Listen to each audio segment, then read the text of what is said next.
Hello student, आज हम पढ़ेंगे use of is am are.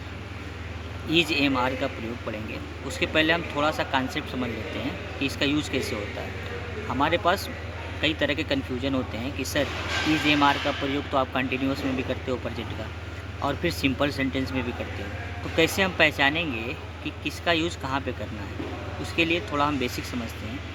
Tense जो है, यहाँ पर टेंस है, ये जो आपका काल होता है हिंदी में, टेंस, ये दो तरह से बांट सकते हैं। एक एक्शन, एक नो एक्शन। एक्शन का मतलब कि टेंस के अंदर कोई काम हो रहा है, उस किसी काम का होना पाया जा रहा है, और दूसरा नो एक्शन, उस सेंटेंस में कोई भी कार्य नहीं हो रहा है। एग्जाम्पल के तौर पे अभी मैं क्या कर रहा हूँ, मैं अभी आपको पढ़ा रहा हूँ, तो मैं क्या कर रहा हूँ, आई एम टीचिंग।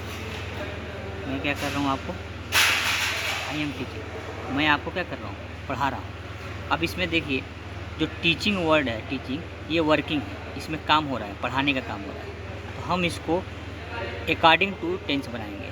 जो टेंस आप पढ़ेंगे, प्रेजेंट, पास्ट और फ्यूचर पढ़ेंगे, उसके अकॉर्डिंग बनाएंगे। इसकी हम बाद में बात करेंगे, अगले सीरीज में बात करेंगे। अभी हम फिलहाल इसके जो दूसरा पॉइंट है, पॉइंट नंबर 2 है, ये पॉइंट नंबर 1 है, ये पॉइंट नंबर 2 है, नो एक्शन की बात करते हैं। नो एक्शन का मतलब इसमें कोई कार्य नहीं हो रहा है। Use of is am are करेंगे। इसके एग्जांपल समझते हैं। जैसे मैं एक टीचर हूँ, I am a teacher, I am a teacher, मैं टीचर हूँ, इसमें कोई काम नहीं हो रहा है। तो हमको लग रहा है आपको इस बात को समझ में आ गया होगा कि दो तरह के सेंटेंस होते हैं टोटल। एक टेंस होंगे जिसमें काम होगा, एक में काम नहीं होगा। जिसमें काम नहीं होगा, तो ये वाला पूरा जो पोर्शन है, इसी में हम is am are was verb का प्रयोग करेंगे। इसमें कोई भी आपका वर्ब नहीं आएगा, कोई भी क्रिया का प्रयोग इसमें नहीं होगा। डाउट क्लियर हो गया? अब हम आगे बढ़ते हैं। अब यहाँ देखते हैं, आई के साथ हम एम का यूज करते हैं, यू के साथ आर का, दे के साथ आर का, ही के साथ इज का, सी के साथ इज का, इट के साथ इज का, और कोई दो नाम हो, मोहन एंड सोहन, मीना और करीना, दो नाम आएगा, उसके साथ भी हम आर का प्रयोग करेंगे। एग्जाम्पल की हम बात करते हैं और एग्जाम्पल से समझते हैं। जैसे ही के साथ यूज करते हैं, ही इज ए स्टूडेंट। वह क्या है, एक स्टूडेंट है। अब ही के साथ यूज कर लिया, तब क्या करेंगे, सी इज ए स्टूडेंट लिख लेंगे। इसी तरीके से आप बनाते जाइए। यू के साथ क्या यूज करेंगे, आर ए स्टूडेंट। ठीक है, ये एग्जाम्पल हो गया। अब एक नेक्स्ट एग्जाम्पल लेते हैं, I am a teacher. Okay, इसी तरीके से क्या हो जाएगा, ही के साथ क्या यूज करेंगे, इज ए टीचर। आप इसको बोलते हुए पढ़ेंगे, आपको सब कुछ धीरे धीरे समझ में आ जाएगा। She is a teacher. Okay, clear है? अगर हम स्पीकिंग के लिए इसको यूज़ करें तो कैसे यूज़ करेंगे? सबसे पहले प्रश्न एक लेते हैं, क्या मैं अध्यापक हूँ? क्या मैं अध्यापक हूँ? सबसे पहले आप हमसे एक प्रश्न पूछ लेंगे, सर क्या शब्द यहाँ पर यूज हो रहा है। तो देखिए, इस सेंटेंस में क्या मैं अध्यापक हूँ, इसमें भी कोई कार्य नहीं हो रहा है। सिंपल सा जान जाएंगे कि इसमें इज एम आर का प्रयोग है, हूँ है।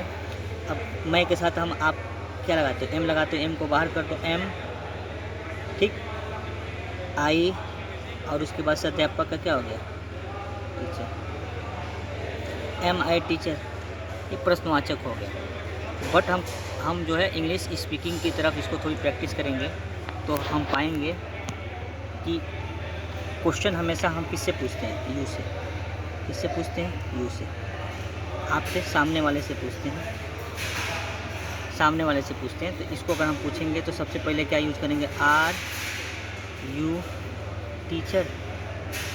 आप सिंपल हमसे पूछेंगे, सर आर यू टीचर, क्या आप अध्यापक हो? मैं या तो हाँ, अगर हाँ मैं जवाब दूंगा तो बोलूँगा एस, कामा लगा दूंगा, अब मैं आपको जवाब दूंगा तो क्या बोलूँगा, मैं आई एम टीचर। जब मैं आपको जवाब दूंगा तो बोलूँगा आई एम टीचर। अगर मान लीजिए मैं टीचर नहीं हूँ तो क्या जवाब देता, no I am not a. Okay, clear हो रहा है। ऐसे मान लीजिए मैं आपसे पूछना चाहता हूँ कि क्या आप स्टूडेंट हो, तो हम सबसे पहले क्या करेंगे, आर यू, और यहाँ पर लिख देंगे आर यू स्टूडेंट। आप अगर स्टूडेंट हैं तो बोलेंगे यस यस। जब आप जवाब देंगे तो क्या बोलेंगे, आई एम ए स्टूडेंट। मैं एक स्टूडेंट हूँ, ठीक है। अगर आप स्टूडेंट नहीं होंगे तो क्या बोलेंगे, no I am not a student. Okay, मुझे आशा है कि आपको ये सारी कॉन्सेप्ट क्लियर हो गया होगा, ठीक है। नेक्स्ट वीडियो में हम आपसे और इसके बारे में चर्चा करेंगे। तब तक के लिए धन्यवाद।